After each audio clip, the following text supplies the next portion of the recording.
Now, when somebody's trying to look into eating healthier, getting in better shape, a lot of times they're going to be doing some research online or going and talking to a nutrition coach or a dietitian or your doctor.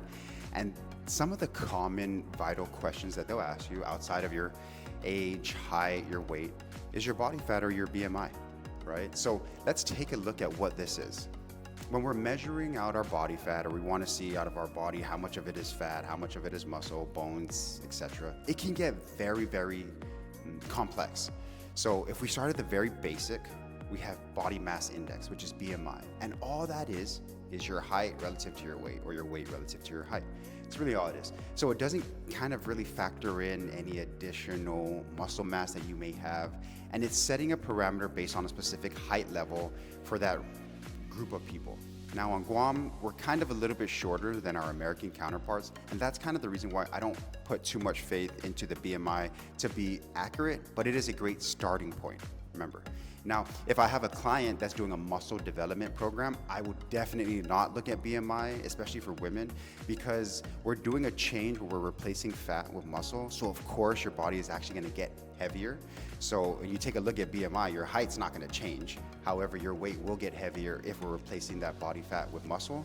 So your BMI will get worse. However, if you take a look at body fat, there's different measuring machines. Now, the one that we use, which is very non-invasive and it's very easy, is the handheld one that you guys see sometimes, right? And all that's doing is it's sending out a very, very small electrical pulse from one side to the other, and it's measuring the resistance of what it takes from that pulse to get to the other side, right? So of course, through fat, it's gonna take a little bit longer. So that's the higher body fat percentage. And again, it's not 100,000% accurate to the pinpoint, right? But it's a good starting point. I mean, you could do that, or you can move it to the calipers, old school ways, and you're taking calipers at certain points of the body to kind of get an estimation. And then they have very, very extreme ones where you can do like X-ray type stuff, or you're weighing yourself outside of the water, then you get submerged in water, so you can kind of see the density of muscle. So there's very unique ones, with the most expensive one being a DEXA scan. That's probably going to be the most accurate one. However, it's expensive and it's not needed for those that are just starting. Now, if you're an extreme athlete or you have some medical issues, DEXA is always going to be awesome because it's going to give you all this information that you already don't have. So it's good to build that foundation, know where you're at, and then build from there. That's what I tell people all the time with nutrition plans. When you're starting a fitness plan, you hire a trainer, they teach you how to use a machine, and then you go. You don't keep paying them unless you need that extra push and motivation and accountability. I completely get it, right? Or if you need that friend to train with you, and unfortunately you have to pay them, right? But when it comes to nutrition, same thing. You get your own personal plan dedicated for you. You work on your weight, you work on your body fat, and you keep making your progressions as you go. The plan isn't going to stay the same the whole time. Your nutrition plan is supposed to change as your body changes, as your activity changes, and as you go about your years. Now let's talk about the different colors of body fat. It's weird, right? Yeah, I didn't even realize, I didn't even know, I never really thought about it, right? So if you think about the colors of our body fat, there's a couple different ones. Now the most common is the white one. Now that's the one that kind of majority of everywhere around our body, right underneath the skin. And that's kind of like our fat storage, our energy storage, right? So that's our white, and majority of the fat that we have is white. Now outside of that, we have brown fat. Right? So brown body fat. Now the brown body fat, these are the more healthy ones. This is the body fat that we have that will convert into heat when our body needs it.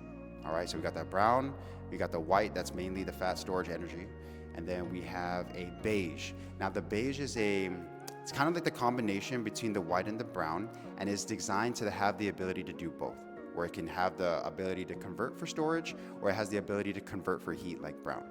Right? And then after that, we have pink. Now this is purely for women, and it generally happens during pregnancy or lactation to help with breastfeeding. However, yes, body fat does turn a slight hue of pink for women during those time periods. And then we have our essential fat. Now this doesn't have a specific color, it's just essential fat that's combined with all the different ones, white, brown, beige. Yeah, I didn't know anything about that. That's pretty interesting.